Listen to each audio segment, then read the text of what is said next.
Hello and welcome to another conversation about your health, how you can live your best life possible. And today I have a little recipe for success, a little simple step strategy to help you live your best life possible. A couple tips, a couple talking points I want to cover that I don't think we get to talk about enough.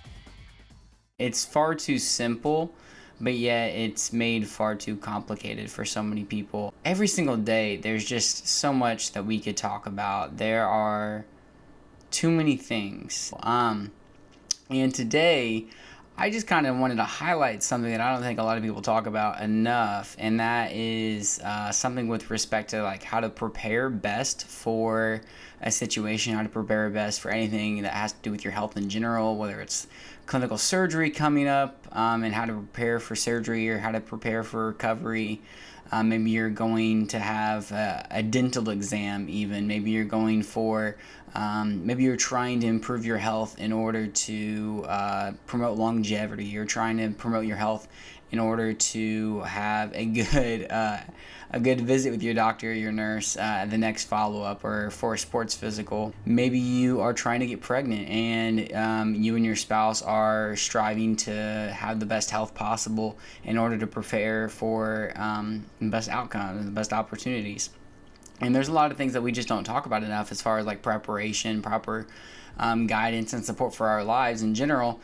And there's a lot of things to do to help improve our health overall. And so if the statistics are correct that tell us that around 88% of Americans, that's 12% otherwise, so 88% of Americans in this category are metabolically unhealthy, well, they are at risk for less optimal outcomes with respect to their health, no matter what they're going through, whether that's they want to run a marathon tomorrow, or they are prepping for surgery tomorrow.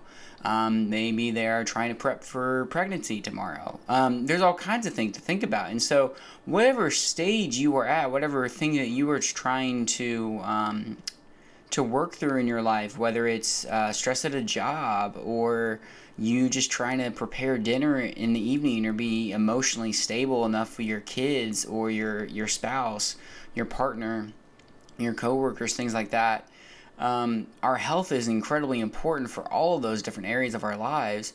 And if 88% of Americans are metabolically unhealthy, that means 88% of us are not metabolically optimal, living our best lives possible with our health, in order to prepare for those daily events or those one-off events, whether it's a checkup or surgery, things like that. And so you can imagine, with the incredible rates of autoimmune disease, high inflammation, problems that we have as well with our natural environments, our unnatural environments of stress and metabolic disease that we have today. There's just so many reasons for us to be unhealthy, so many easy reasons for our lives to be just deconstructed from a natural biological human being, natural existence for fun and freedom and creativity and love and enjoyment. And it's a strange thing to think about how we can optimize our lives or change our lifestyles a little bit to promote our health overall, but there's definitely a lot of opportunities. And like I said, whether it's a surgery or pregnancy or anything else under the sun, we need to think about a little bit more about preparation ahead of time before we run into an accident, or we run into a situation where we are at risk. We are at a greater risk of a poor outcome. And if you can prepare your health appropriately before something does come up, then you have a better opportunity for success ongoing, no matter what might come your way. And there's a lot of research that's coming out right now with the COVID-19 pandemic and metabolic syndrome and metabolic disease, and opportunities that have actually helped people due to their metabolic flexibility, their ability to burn fat instead of carbs, their ability to promote oxygenation throughout their bloodstream, all kinds of stuff. And it really does tie back to somebody's metabolic stability, their metabolic status in general, their overall health. I mean, that's a good predictor for our health on the inside, and how well our mitochondria are functioning, how well our immune system is functioning as well. And so I say all this because we don't talk enough about preparation. We don't talk enough about preparing for pregnancy or preparing for surgery, which is every single day, every single decision that we make. And today, I also don't want to just leave you with pieces of information like, oh, well, shoot, now what do I do? I also wanted to say a little bit about kind of my dietary approach and nutrition approach with respect to like just a simple strategy for success, to help just promote overall health and longevity and metabolic health. And that's one of our greatest areas of poor outcomes and risks and health disparities. If 88% of us are really metabolically unhealthy, and only 12% of us are doing okay as far as our metabolism goes as a predictor or a marker of our health, a simple strategy there would just be focusing more on a whole foods, plant-based diet. And I mean, it doesn't take a rocket scientist to say that like a lot of our processed junk food today is probably not the best thing for us. I made a post the other day about cereal. Man, that blew up like crazy. People bad mouthing cereal. What are they thinking? You know, cereal is it's a godsend. It's an angel. Especially the candy bar cereals. But anyway, so following a whole foods plant-based diet is kind of my personal strategy for health and longevity. But like everybody's different and everybody needs certain things, and not everybody's completely able to do that, whether it's financially or just exposure. They don't really know what that even looks like. So here's a quick tip for you today, and I just love colorful things. So I'm sitting around here right now looking at what I have for you. So tomato, avocado. I always want to say affogato, which is an ice cream dessert dish with an espresso. I should say gelato with an avocado. But anyway, I always want to say avocado whenever I say avocado because it rhymes. Anyway, so here's a red onion as well. And then you have some olive oil. Okay, what can you do with tomato guacamole? Oh, I told you on accident, darn.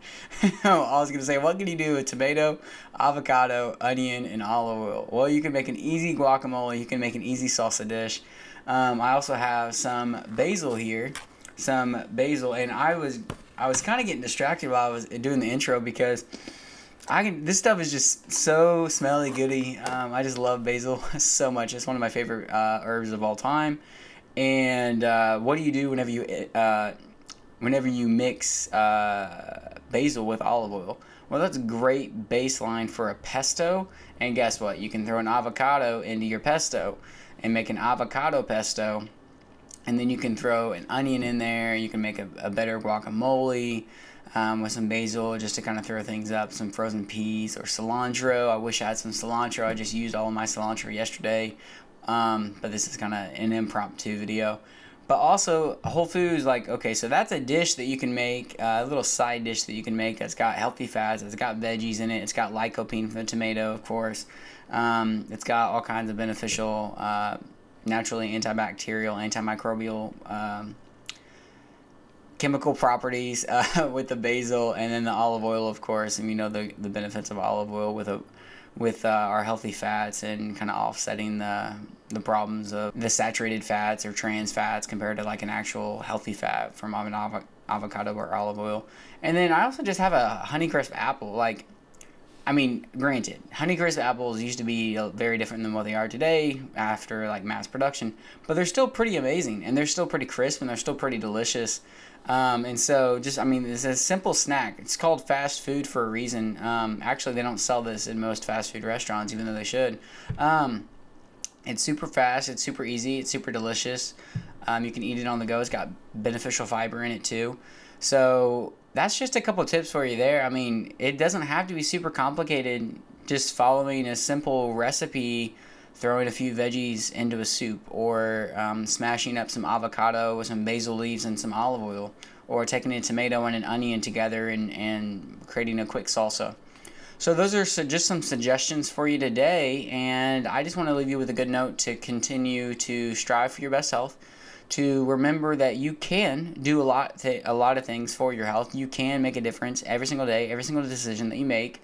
And your health does impact every area of your life. And if 88% of us are really metabolically unhealthy, then I'm going to help you strive to be more of that 12%. And hopefully together we can make that 12% turn into 15%, turn into 20%, turn into 25%, and so on. So that's my little message for you today. I really hope that you have a wonderful rest of your day. I'm recording this on a Wednesday, so have a happy rest of your Wednesday, a wonderful Wellness Wednesday for yourself. Continue to promote your own health, your own longevity, your own happiness, your own joy and creativity. Try not to stress out too much. Enjoy the simple things in life. Get some time in nature. Get some sunshine when you can. And you have a wonderful, blessed rest of your week. See you next time. I wonder if I can juggle these things in the camera. I don't think I can. Basil's actually pronounced basil in some places of the world. It's just so good. I smell it. Basil. I can't juggle. Could I toss them in the air like this?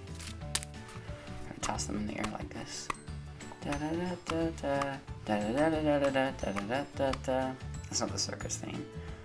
What's the circus theme? I don't know the circus theme. Is that a sound? That's a sound of the microphone. Interesting. I mean, I don't really know how to juggle anyway, so that's probably not a good idea. How could I juggle? Olive oil.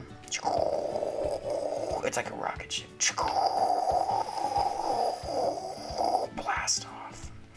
Okay, I should probably stop playing around. Basil. Basil's also a really good name of a dog. If you have a dog, you should name it Basil. Basil, come here, Basil. That's a good name.